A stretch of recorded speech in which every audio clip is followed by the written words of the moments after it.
Now you can sit and deliberately experience distress and build up a tolerance to it. Living with autoimmunity doesn't mean settling for less.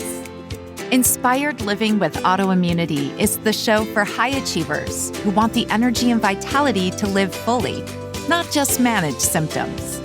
With your host and autoimmune coach, Julie Houghton. It's time to take your power back.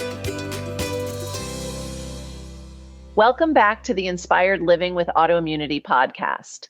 I'm your host, Julie Houghton. In today's episode, I'm joined by Elaine Hicks, a licensed freediving instructor who is better known as the underwater therapist. Stay tuned to learn how to use breathing to lower your heart rate in just 2 minutes, how to use ice packs to shift out of reactive states, or how to use breathing to build distress tolerance and control over pain responses. I promise you'll learn something immediately useful in this conversation.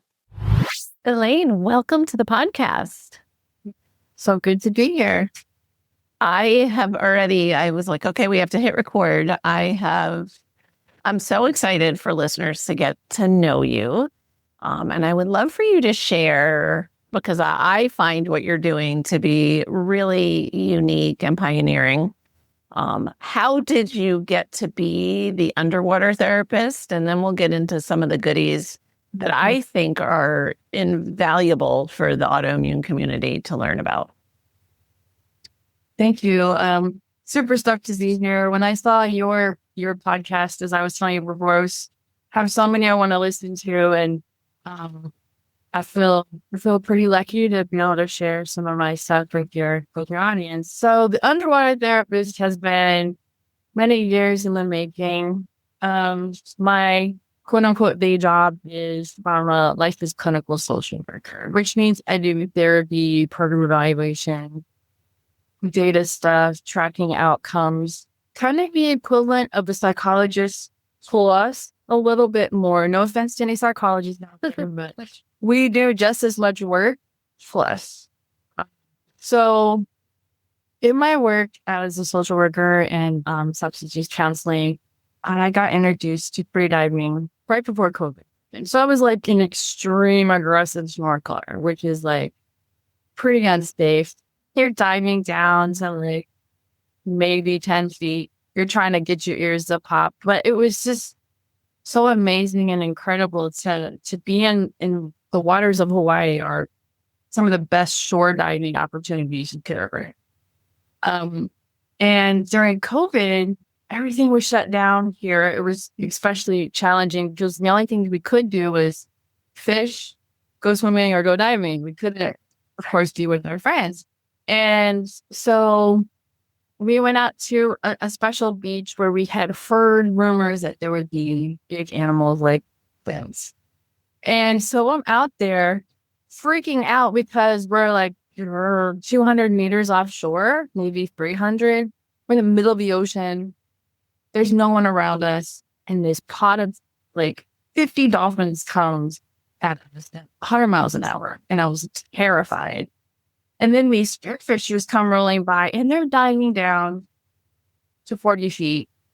And I was like, that has to be me. I want to do this. So I took a freediving course as soon as everything opened. And this class taught me so much about my strengths and my power and how you can use it differently in the water. It's not brute force. You're never going to win, right? You're fighting the water. Ever. You have to flow into it. And I saw all at the same time the intersection between mental health, trauma healing, what my body was doing in response to this challenge that I picked, and how I just saw it to be something very life-changing in controlled settings. Now, I had no idea how that was going to unfold, but as a researcher, as someone who values data evaluation and checking and making sure things are evidence-based, I was like, I gotta do this. So I signed up maybe a month later for an instructor course. That was that December. Wow. We took my class in April. December, I was in Mexico and Playa del Carmen, taking a 3-week freediving course. Now, was not the typical student you would see in a course because so very challenging. So from there, I started talking about trauma-informed freediving and mental health benefits of freediving. And then the more I've researched it and kind of brought things together, and then putting on polyvagal theory, this way of understanding our nervous system in a different way, it just opened up so many portals of understanding is probably the best way. And when I drilled into that, it came down to how aware are we of our nervous system? How aware of our breath rate, our blink rate, our swallow rate, things that are easy to get in touch with that don't fill people into their body so rapidly that they shut down. And that can happen when we're sick, when we've had COVID, we have autoimmune, we have all kinds of things. Wow, we want to disconnect from the body. Yeah. So by overlaying this polyvagal kind of theory onto a freedive body and the traumatized body, the body in survival, the body in chronic shutdown or chronic hypervigilance, it just brought up so many different avenues of healing for people. I love that. And almost everybody I have interviewed on the podcast gets to their zone of genius through, their personal experience, right? And then we want to take that and share it, help others. I want to circle back just to give a little foundation for listeners that we have done episodes on the vagus nerve and polyvagal theory, but I want to hear your perspective and share with listeners. I think that's a great starting point. And then I want to kind of bring in that the free diving body, as you mentioned, and relating to, obviously not all listeners are free divers, and I'll let everybody know right now, you do not need to free dive to take advantage of Elaine's wisdom and genius. So let's start with the basics of polyvagal theory as you see it. The way I understand polyvagal and use it with even the clients I work with in my private practice is that it breaks down the nervous system into 3 kind of zones. And then you have portals entering into the zones. So your nervous system's like this universe inside it. And you have portals to enter this universe. And so the 3 zones, if we start from the top down, we have ventral, which is you're safe, getting connected, finding resources. When I teach about this to substance use counselors, I call this the panda zone because it's playful. When you're safe and engaged, you can talk to people, you can pay your bills, you can find your keys, right? It's practical stuff. And so within that zone, there's particular mechanisms through your cranial nerves, your eyes, your ears, your nose, your mouth, your throat, and how we connect and relate to people. So it becomes these zones become very relatable on a day-to-day basis. And then you have your sympathetic, or I call it the lion zone, because you can be mobilized for play, for teamwork, competition. You can be mobilized for protection, which can look like fight or flight, or, it could be wonder, curiosity, and joy. It doesn't have to be just anger and disruption. And that's kind of how I recategorize it. Yeah, if you're mobilized, you're excited. Yeah. Maybe you're scared, and you should be scared because you're doing something big and that's going to grow you. And then the last would be mid-diaphragm downs, the dorsal or the dolphin zone. This is where we can have a quiet rest and we can withdraw from all of our day-to-day kind of things and have quiet activities, restorative activities, or we can withdraw and shut down. And then, of course, all of these zones hang out with each other and make these blended states that are beautiful, So I think understanding how each of what the basic function of each one is, and then how they're blended together really helps people understand what's going on with their body in different ways. And then maybe they can change their physiology, like I mentioned, breath rate, blink rate, heart rate, things you can change right away through that eighth superpower, which is how I learned about. And it's another key part of polyvagal is deteroception. And then this concept of neuroception, which explains all these automatic reactions or responses we have to things. Because your nervous system's 24/7 listening to keep you safe, which is good, but also can be very annoying. Right? Because until you learn how to listen and work with it and create this like partnership, you could spend your life reacting instead of responding. Yes. And that's really at the heart of the whole point. Yes. Is that learning to be in a responsive state instead of a reactive state. And as we were chatting before we hit record, anytime we're dealing with chronic challenges, but especially chronic health challenges, chronic pain, I have so many people have come to me and been like, oh, I'm not stressed. I'm not. And I'm like, BS.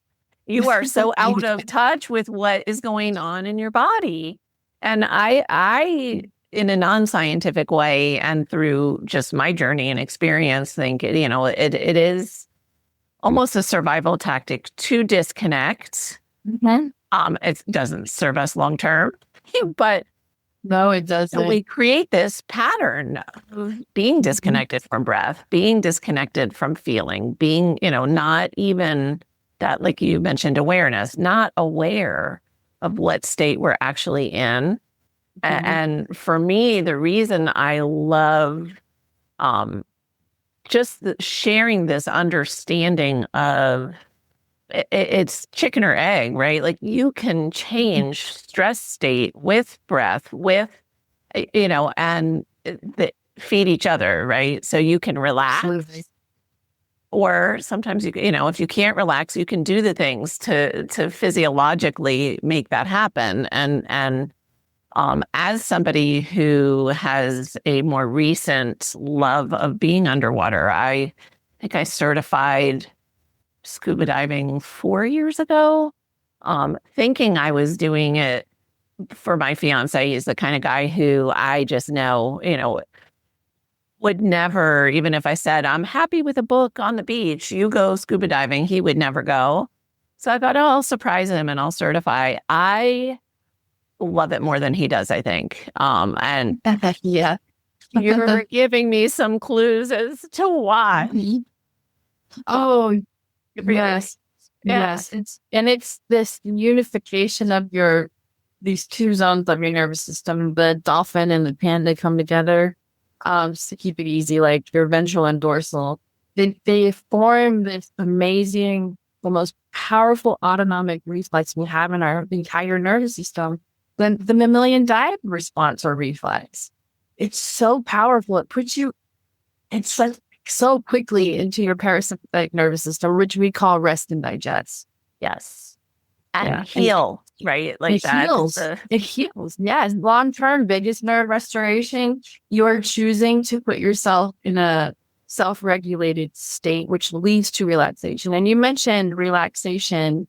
And I think oftentimes if we're dealing with like long COVID, health problems, relaxation feels like a faraway goal. Yeah.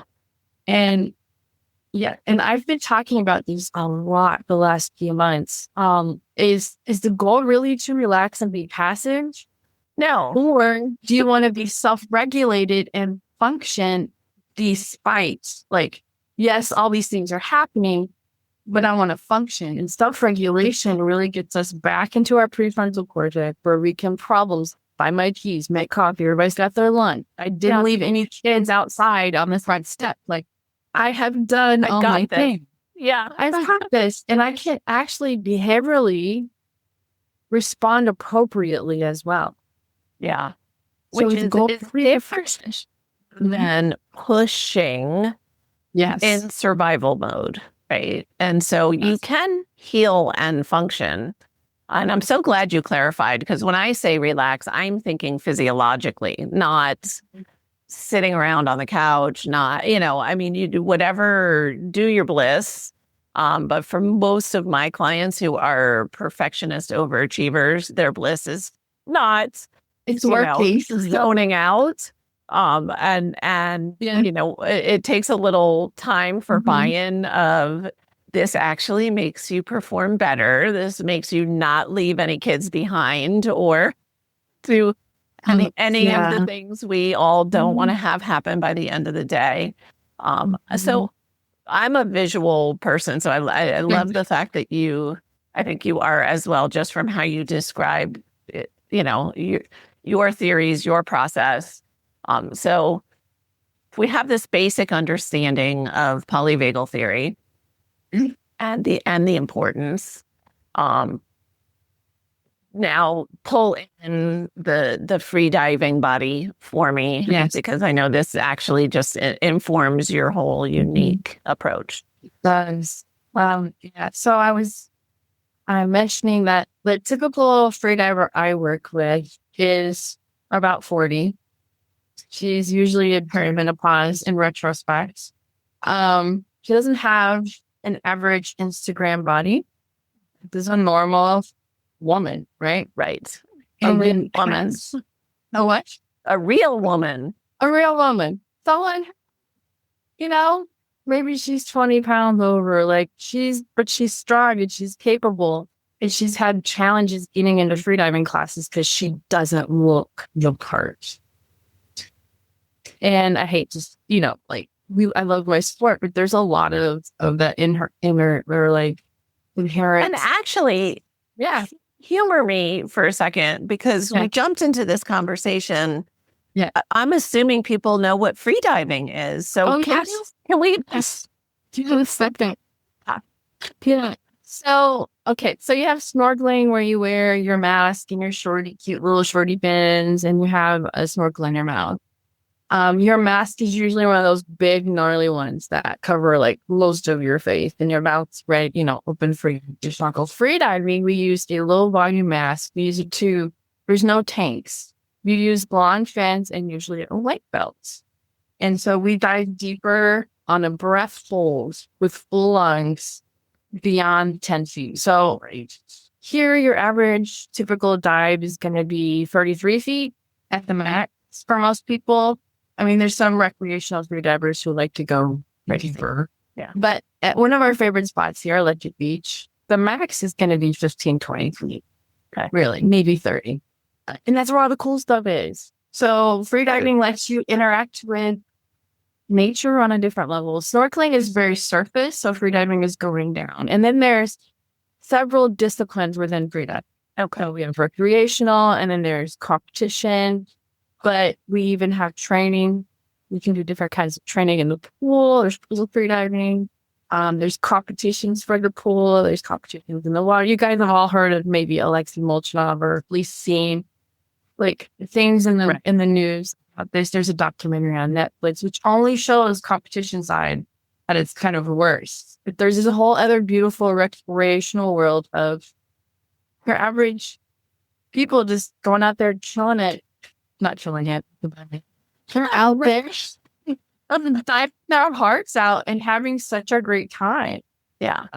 Thank you for that. I just, and I do think, just from the things I've read and what I've seen, that most of us, if we have some images in our mind of freediving, it is more of that kind of competition level. I'm going to say kind of crazy, like really pushing the limits, really, really intense. And so thank you for sharing that, there's a whole range, and you're talking about what I would call sensible, enjoyable, recreational freediving. Yeah. Practical. Yeah. And it's the same with scuba diving. The beautiful, like, really, most of what you want to see is not that deep. I mean, the deeper you go, the darker it is, with different exceptions of what kind of diving you do. But absolutely. So I love that you clarify, like, hey, there's like this sweet spot. Yeah. And in the classes I teach, you have to do your skills. There's a series of skills you have to do, but it's all at 10 meters or 33 feet in freedom units. So Thank Actually, you. everything in free diving is in meters. So 10 meters is where your skills are. Blackout rescue, mask removal. You have to learn how to rescue yourself, you Yeah. know, Which and is not accidental in how right. you are using this work, even out of the water. Yes, absolutely. So what the way polyvagal really works is if you look at neuroception, that unconscious listening of the nervous system to keep you safe. Remember, this is running 24/7. And then you have interoception, which is your ability to sense and then regulate your internal body states, like changing your heart rate, changing your breath rate, changing your blink rate. And then from there, you can go, oh, are my shoulders really tense and up high by my ears? Are my butt cheeks clenched? And for those people that you work with that roll in, they're like, oh, I'm not stressed. I ask my clients the same thing, but I go, wait a minute. How are you holding the steering wheel while you were driving? Sure. Do you have claw marks right here from clenching the wheel? But what's going on with your jaw? What about the frowns in the forehead? So like we carry tension all throughout the body. And when we're in class, there's a part that we do static breath hold or shallow water, which means you're laying on your belly, you've got your mask on, your snorkel, you're holding a slope. I'm right there. It's like 3 feet of water, right? And you hold your breath and you do this interoceptive body scan where you find all the tension. And I'm looking and with permission, I'm just tapping on the different parts that I see. And then you see people releasing and releasing and releasing all of these tension points, and they're just floating so effortlessly. And then there's a breathe up process. And then I tell them when it's time to hold their breath, they take their snorkel out, they start the timer. Most people are doing 1.5 to 2 minutes with no previous kind of breath holding experience.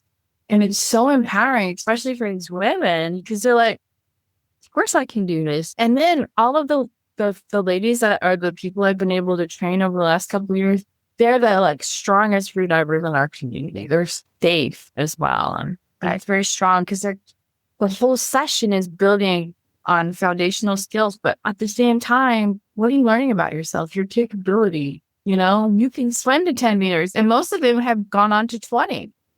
Yeah. No problems.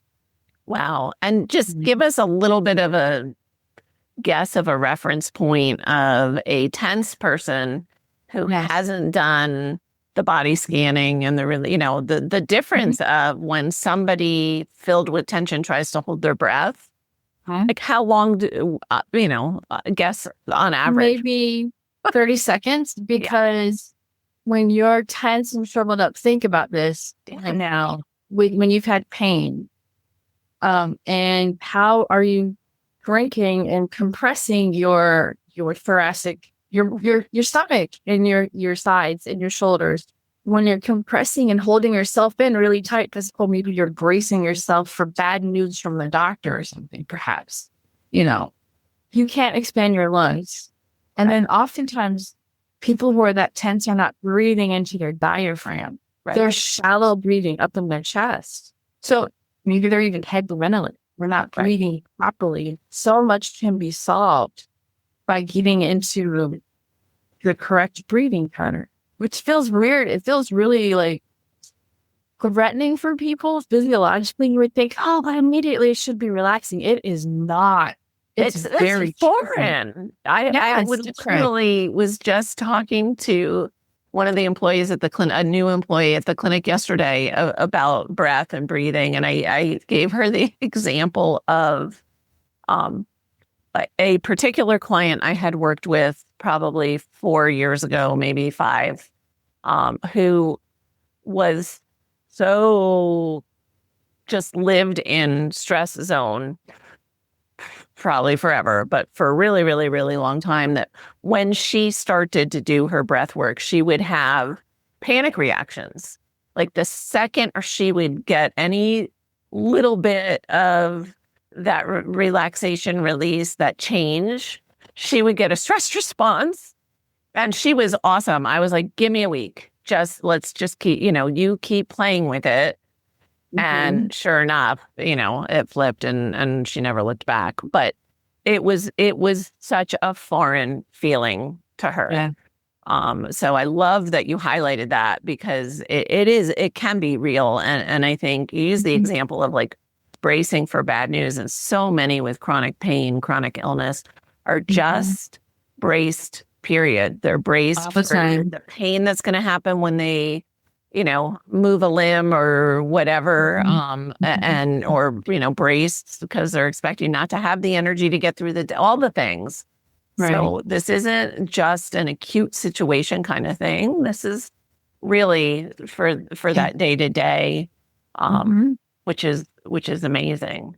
So how because as much as I wanted to talk to you, if we were only going to talk about people who could come to Hawaii and learn to free dive with you, this wasn't going to be very helpful for listeners. Right. Absolutely. I'm going to take, this beautiful melding of these worlds and help people on dry land. I'm glad you asked that, because that's my favorite thing to do. So I help people map out their nervous system. So remember I talked about polyvagal. I've created some worksheets that ask questions based on each of the zones. We rate them on a scale of 1 to 5. We find those kind of anything that's like at the higher end or lower end of the spectrum, then I know those are places we need to start looking at. That these are like emotional questions, physiological questions. I also use a tool from polyvagal it's called the neuroception of psychological safety, and it hones in on the physiology. So this mapping process takes out a lot of the stigmatizing kind of things. This is like things we all experience. So I love how it's very neutralizing in that. So then we map the system, we find those hot spots or cold spots, and then we bring awareness to those areas. We just recognize that as slowly as we need to go.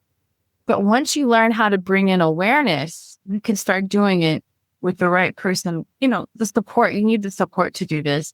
I believe it's important. Like I said before, I'm not going to throw someone into their entire body so they feel pain. Right. You want to find those pockets of safety and strength from the body. So one client, she's like, I have the best quads. They are so strong.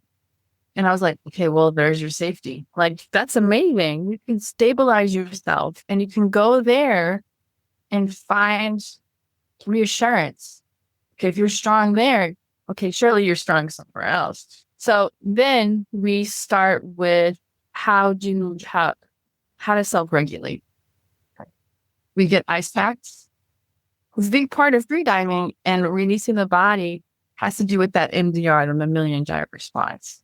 So if we add the cold water, quote unquote, with ice packs on the back of the neck and on the chest, thoracic spine, or on the face, I caution people to do it on the face because it's pretty intense. You want to build up to it. So thoracic spine, so mid back, the ice pack there seems to be effective enough for this process to start. Then we learn breath work. We learn how, and it's based on the individual, of course, but I do a 5 to 10 breathing, which is a 5-second inhale, a 2-second pause, and a 10-second exhale.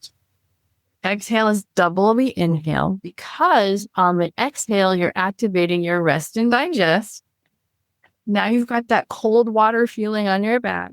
Your heart rate in 2 minutes is going to drop down. And every time I've tested this, I worked out for 120 heartbeat, did the necessary 2-minute cool off, lay down on the ice pack, did my breath work, and it dropped back down in the 60s within 2 minutes. What can that do for pain management? A lot. If you are tense, you're not breathing, and your heart rate's activated or elevated because you're scared, you're nervous. Oh my God, here comes a migraine. Great, I've lost the rest of my day. If you implement this kind of practice as soon as you can, especially if you're at home and you sense the thing coming, whatever your thing happens to be, and you do this practice, who knows? It might steer you off onto a different course. And even if it reduces the time lost by 2 hours, that's huge. Right. Right. Or your pain scale goes down from an 8 to a 6. That's still a lot of reduction. So we do breath work, the ice packs, and we're bringing in that awareness, and we're finding the tension points and we're releasing them. Amazing. I love it. And the breath is so powerful when we learn how to use it properly and intentionally. I just recently was talking to a client who he does a lot of fun biohacky kind of stuff. But I pointed out that he was kind of missing like a really, really big piece. He would cold plunge and then, not warm himself up. He would cold plunge and wrap into, and I was like, the whole point is the regulation, and he had part of it down. But the power in using your breath to warm yourself back up, like, you're missing the gold if you're just torturing yourself in cold water. And he was actually breathing through that part. But he had never really learned like the whole method of, and I'm not telling people run out and, take a little bit of Elaine and a little of that. I'm just saying, right. You can. I mean, when I did my Wim Hof training, I did it in winter outside in Colorado. And I was like, oh, this was dumb. It was great. It was great. And it really, it's that believing, it's that same moment, right? That your women who, once they find their tension and release it, can all of a sudden stay underwater, and never knew they could do that. And then it's like, ooh, what else can I do? Right. Then it's like just this beautiful, beautiful spiral. And so I just want to highlight things that I think are really, everything you said was important, but finding that zone of safety is important, right? You're not re-traumatizing people. You're not, there is a way to heal that doesn't have to be painful. And I wanted to ask, because I had the thought as you were talking about it. You mentioned when you were talking about hot spots and cold spots. And I think most people can, but I shouldn't assume, but I think most of us think we know what a hot spot is. What would you say a cold spot is? Anywhere you're really disconnected from. Yeah. And I think that's real personalized, but I would say if you are someone who's had to spend a lot of time resting, laying down, I'm thinking your glutes, your hamstrings, your legs, your feet. What's going on with them guys? Yeah. Is there something that you could do, whether it's ankle roll, bringing your feet up or flexing them? Can you squeeze? When I teach this in all my classes, squeeze and release the glutes. Squeeze and release them. Bring awareness and awaken them. Yeah. If it doesn't cause you pain, right? And this is all based on, this is why it's so personalized, but sure. I wanted to circle back to the breathing and say, we've never, ever, never used Wim Hof in the water. We never do hyperventilation in the water. Every freediving agency has a standard protocol for the relaxation or breathing phase, which is 2 minutes. So we're not just willy-nilly doing all these weird breathings, holding our breath. It's 2 minutes of tidal breathing and a big final breath and then holding your breath. But I just want to make sure that if someone and I'm glad you said that, because I think people have a misconception of Wim Hof breathing and Wim Hof method. And being trained in the Wim Hof method, you don't do that breathing in the water either. No. Do it to prepare, and then you're calmly breathing in the water, and then you use different breath to warm back up. So I love that you highlighted that, because honestly, proper Wim Hof, you're not hyperventilating in the water either. Right. But, we get excited when we hear a new podcast and we're going to go try that. It's going to help me with my pain. Yeah. And yes, freediving can help you with pain management because of the NDR, because you're in a relaxed state body. But not just like, Okay. equipment and jump in the water. This is not what we're talking about. Yes. Take a class, take at least an intro or like a try freediving or a, snorkeling class, or just go in the pool and relax. But, and relax, I mean, like laying on your back. Breathe. Just lay on your back and float if you can. Because that takes all the weight off your body. But I just wanted to put that. I thank you. Yeah, absolutely. And I mean, when I hear something and I'm like, ooh, I want to try that, I do what you recommended. You find your expert that feels right to you, and you don't do these things alone. I am not advocating anybody try any freedive alone. Never. That is the number one rule of freediving. It's harmful. Never go alone. Yeah, absolutely. And so to circle back onto land, because right now I'm looking out my windows and we're covered in snow. And I want to know if listeners are in a similar, locale. You work with people on land. I do. Yeah, I do. And like I said, it goes back to like bringing awareness and mapping the nervous system. I do some education, like I explain the zones. I explain the blended state and what each area is responsible for and how they kind of work together. And then from there, we learn how to work with the vagus nerve. We learn how to work with these different zones. We learn how to work with our cranial nerves, because those are key for not only, and this is where the magic happens for me, those cranial nerves are not only responsible for our ability to talk, communicate, find support, they're also responsible for every single freediving function that we have. Equalization. I pointed to the ears, but also I point to the throat, because we use our throat muscles to equalize our muscles as well. And you've been scuba diving, you've kind of had those sensations, And then if you have tension in your trigeminal, if you have TMJ or if you have migraines, tension in your jaw is going to be a place that we're going to go try to release. So this mapping system really gets pretty deep, no pun intended, into this physiology. Really. This deep dive into your body. And this information you get back is so layered and beautiful. And there's always something you can work with.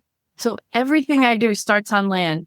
And then if someone wants to try this out in the water, there's different levels to this as well. We can sit by the ocean and talk about it. We can put our toes in.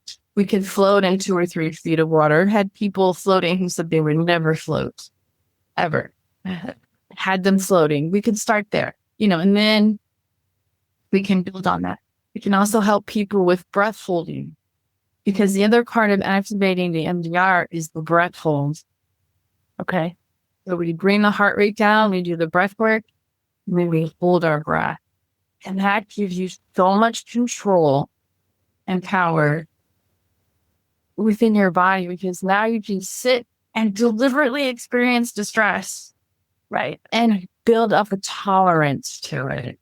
Yes. And there was a fascinating study that came out about how people with panic disorder, generalized anxiety disorder, are improper breathers, and they're responding to their natural fire alarm, the CO2, which tells you, hey, it's like alert, like breathe, please, something is wrong. You respond to underwater, right? Our CO2, when you hold your breath, your CO2 starts building up. And in freediving, we learn how to, it still builds up, but we're not responding to it. We're choosing not to respond. We're finishing our dive. We come back up with grace, with calm, with presence. We come to the surface. We do our recovery breathing, which is very important after a breath hold. And then you can go, oh, hey. So each time you do that, you add 2 seconds, 3 seconds, 4 So seconds. empowering.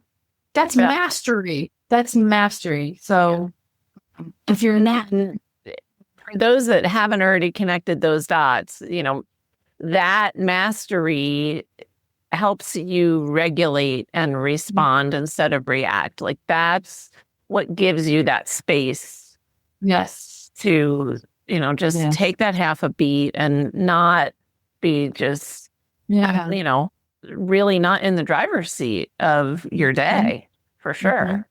Well, Yeah. And this is when we tell the neuroception, okay, I've got it from here. I know I'm safe.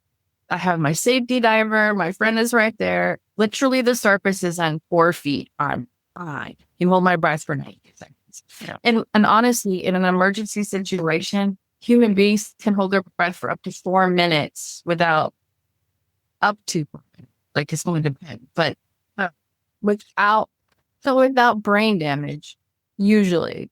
And this is why although you should never snorkel or dive with your snorkel in your mouth, anytime you're going into the water, unless you're scuba diving, take your contraption out of your mouth, because if you do hit your head or black out, you've got a funnel of jet bringing oxygen to your lungs. If you black out without that in your mouth, we have all these natural protective mechanisms that will kind of shut everything down and protect you. So just remember that you can hold your breath for 30 seconds. You're not going to have brain damage. Yeah. No matter what signals you're receiving. And that's Yes. It is a practice. And then that's where the beauty of how we can put this on pain management. How can we put this on dealing with these unfortunate long-term circumstances when we have like autoimmune conditions or on COVID? Is if you can put off the sensation for a couple of seconds and you keep building upon that, right? That's so empowering. You can opt in or opt out of the response. Absolutely. And It takes that distance. Yeah. It does take practice. And again, find a guide. Find Elaine, find whatever resonates with you. Yeah. We're not made to journey alone.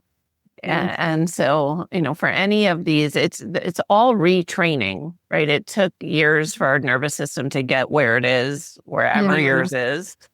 And so finding a professional to help you learn to shift it is really key. Really, really key. Well, I love what you're doing. I am so excited about it because I can see, for me, just my kind of long history and it just feels like I'm always looking for shortcuts back to that, like biohacker brain, right? And yes, I just said it's a practice. It is a practice. But my whole purpose in life is to empower people to take charge of their wellness and improve it. And that's what you're doing, is you're allowing people to actually feel the power they have. And that's what keeps us going, right? That's where it's the more and more and more. Well, what else can I control? What has my body been telling me all these years that I just wasn't tapped into? And I do want to throw one more thing in there. Yes. A lot of the times people I'm working with have positive benefits in the first session. Some of this stuff works right away. Yes, you need to practice breath work, but here's what makes freediving so amazing as a healing modality is you are playing. And when you're playing, you're in that like neurobiochemical opposite of trauma. So, and then in psychology, especially positive psychology, if we are playing, we are more likely to make a change. Yes. If you're playing, you feel safe. If you're safe, you can change your nervous system state. I love it. And for so many, play is something that is not a big enough presence in their life at whatever point, if they're listening to this podcast. So I love that you brought that up. It's that healing power of play and joy while learning to change physiology is amazing. Yes. So, and you can go, because all of these should be free, cost effective. Like, I hate to make people spend money, especially in our economy. If you can get a thing of bubbles and blow bubble, you can practice your breathing. 5-10. You do, or 4-8. You're blowing through the bubbles, making those bubbles with your exhale. This is great for kids to teach them how to breathe. I did it with a room full of social work students at 5:00 in the afternoon. And when we got back into class, they all started falling asleep because they were finally relaxed. So, it's like, well, I think this backfired a little bit, but it was a good class next. I know. But we wouldn't have had the sunlight to reflect off the bubbles because it was a multi kind of. Yeah. Then you can do photography and savor and blah, so I can have a good time. We can play in tiny things. I love that. I think you just answered the question I was going to ask you. Yeah. But tiny. I'm going to ask anyway, in case you want to throw a different one out or just highlight what you just said, which is what is one step listeners can take starting today. I think that's a beautiful one step. It's one that nobody's ever given us before. It makes me want to go run out and get bubbles. It's so much fun. Yeah, it really is. You can't be angry and blow bubbles. You know? Yeah. So I would say that. And then another step is get an ice pack. Put it on your back. Lay on it for 5 minutes and track your heart rate. See what happens. Track your tension. See what happens. Do you fall asleep? If you fall asleep, then there's your answer. And I actually lay on an ice pack every night before bed for about 20 minutes on my mid back. Because if you've had trauma and you're in chronic pain, your body is going to keep up this low state of hypervigilance to protect you. So what's the answer to that? Rest and digest. That's what the MDR is going to do for you. I love it. It's beautiful. So amazing. Well, Elaine, I so appreciate your time, your wisdom, your just creative approach to helping people not only heal but just that empowerment that can lead to healing, but it can lead to dreams being achieved and created and just all kinds of wonderful things. So I'm really, really grateful. For people that are listening on the go and not going to look at the show notes, where's the best place to find you? On Instagram, I'm the underwater therapist. The only one, the underwater therapist, or my website, underwatertherapist.com. And I am on Facebook as well. But I think the most up-to-date and fun, practical stuff is going to be on Instagram. I share videos and different techniques. And plus, you also can get the benefit of free diving without touching the water by watching videos and practicing your breath work while watching them. So amazing. And more tips for healing on land.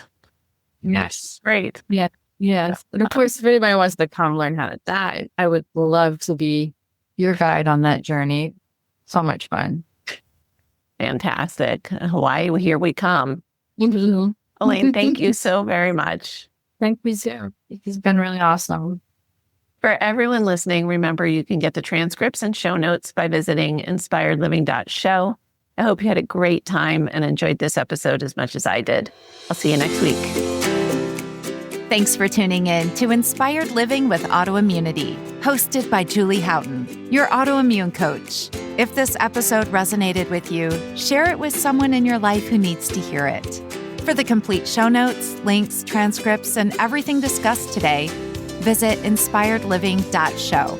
You can also send in your questions there to be answered by Julie in a future episode. That's inspiredliving.show. Remember, it's time to take your power back.